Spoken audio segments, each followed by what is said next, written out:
আসসালামু আলাইকুম বোনেরা, কেমন আছেন? আশা করি ভালো আছেন। আলহামদুলিল্লাহ আমিও ভালো আছি। আজ রান্না করব পাট শাক। পাট শাক কিভাবে রান্না করব আপনাদের সাথে শেয়ার করব। আর এই বিভিন্ন শাকে বিভিন্ন ভিটামিন আল্লাহ কি নিয়ামত দিয়ে রাখছে। আর শাক তো অনেক উপকারী। পরিষ্কার করে বাচ্চা নিতে আসছি। আর নরম তো, এগুলো আনামান আমি পাক করব পেঁয়াজ রসুন দিয়ে।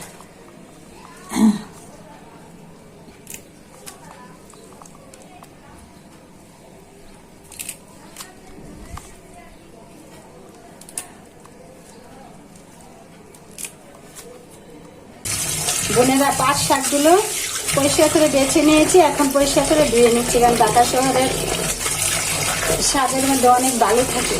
এগুলো পরিষ্কার করে ধুয়ে নিচ্ছি, পরে আবার রান্নার সময় দেখাবো। শাক ভাজির জন্য পেঁয়াজ কুচি করে নিয়েছি, কাঁচামরিচ কুচি করে নিয়েছি, রসুন কুচি করে নিয়েছি। কিভাবে ভাজি করতেছি আপনাদের সাথে শেয়ার করতেছি।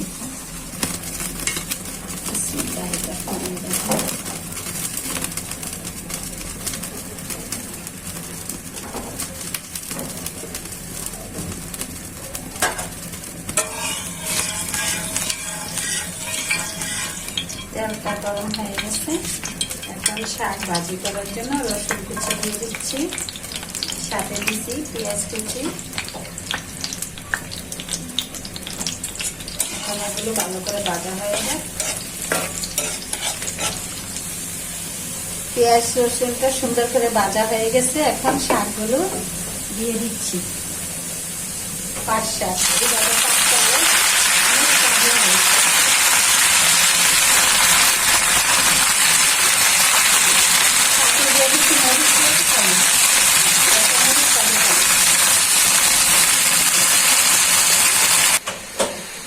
এখন সাথে দিয়ে দিচ্ছি স্বাদ মতো লবণ।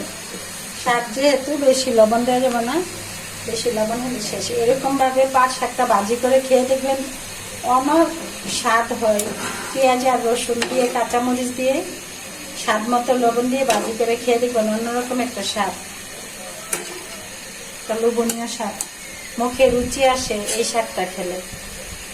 আর এরকম ভাবে ভাজি করলে তিতা লাগে না, ভালো লাগে।